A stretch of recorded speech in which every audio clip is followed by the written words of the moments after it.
Hey guys, welcome back to the channel. As I promised earlier, I'm going to bring you a review of My Dress Up Darling, which is a show that I've had recommended for a couple weeks now since it first came out. And I gotta say, I certainly wasn't disappointed with the first episode. But we'll get into that in a bit, so let's just hop right in. First off, I want to address something and say that the opening for this show is fantastic. Now, you see a lot of people all the time, they skip anime openings. But nah, I like to at least listen to them once. And this opening was so catchy. Very stylish, very catchy, and just all around a good time. It's definitely one I won't be skipping. Here's hoping you don't either. Alright, but let's get into the meat and potatoes of why you're here. Alright, so our episode begins with us meeting our main character, Gojo, who, you can tell right away, he's a trouble guy. He's sad. He feels like he doesn't fit in. He lives in a Hina doll shop, with his grandfather, actually, which is quite an interesting premise, if you ask me. Most animes, at least the ones I've seen, certainly don't start with our main character in Hina shops, of all things. So I thought that was pretty cool. So it turns out Gojo's dream is to actually be a Hina doll maker and follow in his grandfather's footsteps. Which is pretty interesting if you ask me. It's definitely different. Yeah. But as we progress through the series, we realize that Gojo does not have a lot of confidence. He really doesn't. He is like the saddest sap you'd ever meet, the biggest lump on the log ever. He feels like he doesn't fit in anywhere he goes. And to be honest, I feel like a lot of us can relate to that. But it's interesting, just his pessimistic view set of everything.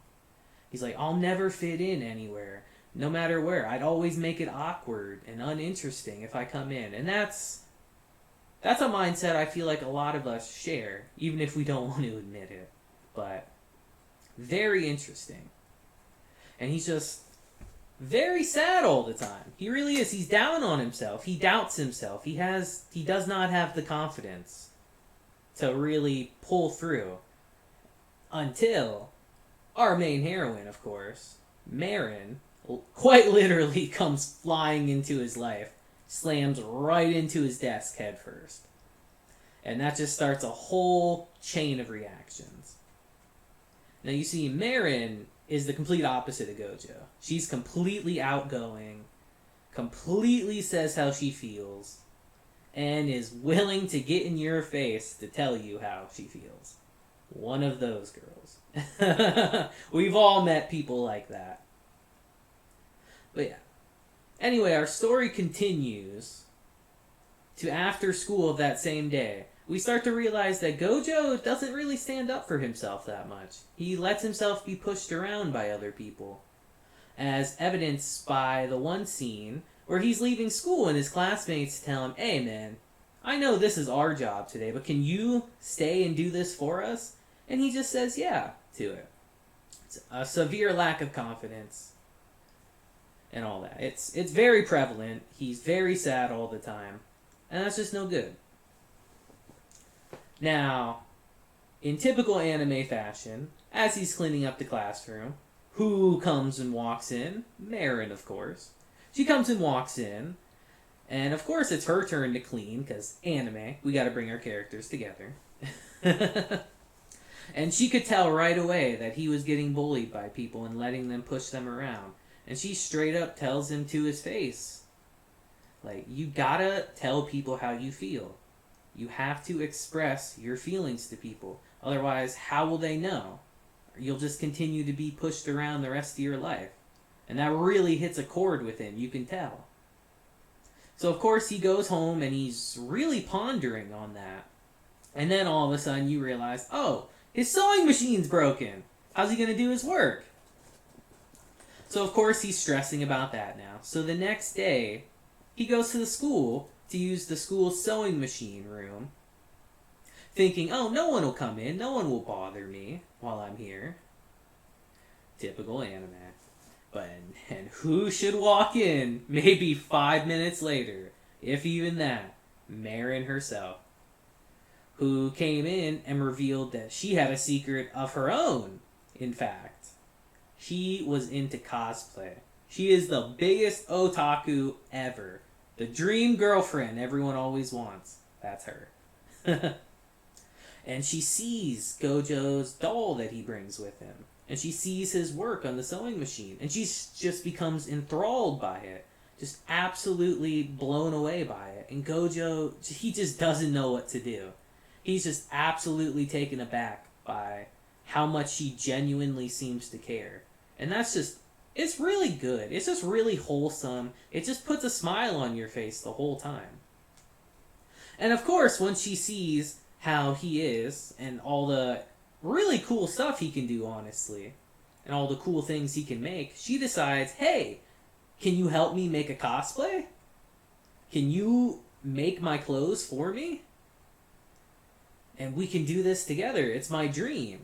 And of course he's reluctant at first, because he has to step out of his boundaries, which we all know about. I know right now, making these videos. Stepping out of my boundaries now.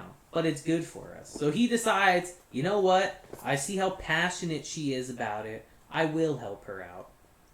And the episode ends with him saying, yes, I will help you out. And she's just ecstatic, running around the room. And it really does just put a smile on your face. I see why so many people were really liking this show. It really is a treat, if you sit down and think about it. There aren't many anime that can put a smile on my face, honestly. I think the last one I watched that did would be Komi-san. Komi Can't Communicate. Great series, by the way. But yeah, it really has me interested to see where these two characters will be by the end of the series. Will Gojo be able to come out of his shell? Will Marin be the one to do it? Will they be able to help each other to achieve their goals? It's just really interesting things like that I got from it. I really did find it to be quite an enjoyable episode. I really do see why people love it. And I honestly can't wait for the next episode. I would love to watch it with you guys and give you a review, which I'll do soon. For now, since the episodes have been out for a couple weeks now, and we're a little behind, I'm thinking we're going to do a video a day until we're caught up, and then we're going to do it weekly as the episodes air. So yeah, if that sounds like a good time to you, if you'd love to continue Gojo's story with me, by all means, please click the video, tell me how you feel about it. And yeah, I hope to see you guys very soon. Goodbye.